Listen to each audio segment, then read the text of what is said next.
welcome back to Daytime. Well, she's a woman who used to set herself on fire, and now she's a best-selling author. Susan Kearney is here to talk about her sexy paranormal novels and how she went from a businesswoman to a full-time writer. Well, you're still a businesswoman, aren't you, being a full-time writer, aren't you, Susan? Yes, it is a business. It certainly is. Yeah, we tend to stay and type in our little cubby holes, and then we come out to promote the books, so we have to be able to write and talk about them. You have to do your own marketing, right? That's right. And I have to ask, I mentioned that you used to set yourself on fire.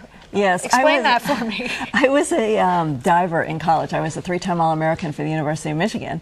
And when I got out of school, I did shows in amusement parks across the country, and we had fire dives, and we would light ourselves on fire, and it was spectacular. We'd jump off the tower, dive off the tower, and then we'd hit the water, and the flames would go out. Wow. And apart from diving and doing shows like that, you had other businesses as well, right? Yes, I've had a barter business, and I do real estate also. And all of these life experiences end up in my books. All along, were you writing? No, I didn't even think about writing till my children were on a swim team, and I was reading, and I decided that I could do this and it would be fun. And it started out as a hobby, and I joined Romance Writers of America and learned the craft of writing, and then I started submitting, and when I sold, it became a career.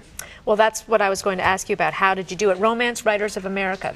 Was that a good place to go for people who are thinking, I think I can do this, but I'm not quite sure? Yes, that is the premier organization in this country, and they have about 9,000 aspiring authors. There's about 1,600 published authors. There's a local chapter in Tampa. It's called Terra Era Romance Writers, and you can look it up on the internet, and they meet once a month, and they bring in speakers who will teach you dialogue, character, plotting, and you can learn from experts.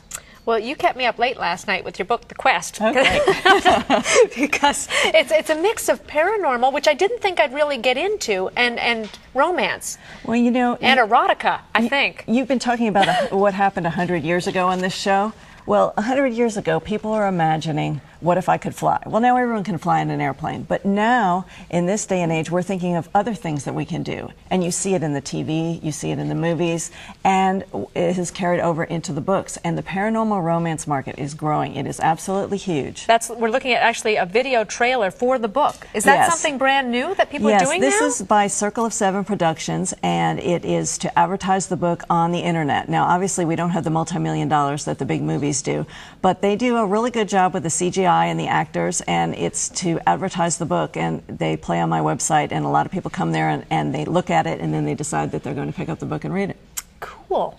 Yeah. So paranormal, would you say that your books are a little racier than most, say, Harlequin romances, perhaps? Romance is a huge industry. It's a billion-dollar industry, and half of all paperbacks sold in this country are romances. And within the romances, there are genres. There's romantic suspense, there are historicals, there's contemporary, and there's paranormals. The paranormals tend to be sexier. Yeah, yes. I can vouch for that. Well, I think that they let your imagination fly, and you can imagine people who have powers that we don't have, and that's what the paranormal is, and that's why it's so much fun, because you can let your imagination go. And you did. Wow. Yes, and have you written 44 books? Yes. Now? Did you just keep churning that? The ideas just keep coming to you? The ideas are really the easy part. What's the hard part is crafting it and making it all track and all go together. It's easy to have an idea, but sometimes it's difficult to make a character sympathetic. For example, in one of my sexier books, it's called The Ultimatum, was out last February, the heroine has to make love to regenerate her cells or she dies. Ooh. That is her alien biology. And to make a character like that sympathetic is difficult, because we look at her past and we look at what she's had to do to just to stay alive. And so what I did was I tied that biology to her survival. And you find out that when the men in this race die, the women also die. And she's a scientist, and she's trying to break that cycle.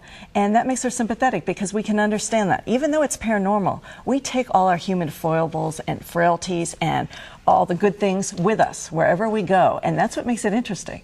It's very interesting. Wow. Thank you, Susan Kearney, very much. And these are some of your other books as well? Yes. Beyond the Edge, The Dare, The Ultimatum, The Challenge. You're out there. Right, and The Quest is out there now. Good stuff. Thank you very much. As she said, Quest is in bookstores now. We will be right back. There's a look at The Quest, and he's hot on the cover. Yes, he is.